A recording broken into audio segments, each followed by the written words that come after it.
কেন এসেছে আমি পয়েন্ট বাই পয়েন্ট আপনাকে ভেঙে বলছি। সব থেকে বড় পয়েন্ট, যারা অনেকে আত্মহত্যা করছে, এই দায়ভার কি শিক্ষামন্ত্রী নিবে ওনার এই কোশ্চেন প্যাটার্নের জন্য?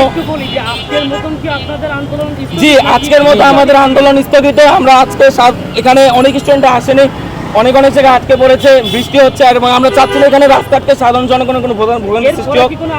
জি, আমাদের আন্দোলন আমরা কথাবার্তা বলে আমাদের লেটেস্ট আপডেট আমরা রাত্রের মধ্যে জানিয়ে দেওয়া হবে। দাবি মেনে না রাখলে আমাদের যে ফেসবুক পেজগুলো আছে, আমাদের যে সোশ্যাল পেজগুলো আছে, আমাদের সেখানে এখানে হচ্ছে আমাদের বিভিন্ন কলেজ পেজগুলো আছে, নির্দিষ্ট কোনো পেজ নাই।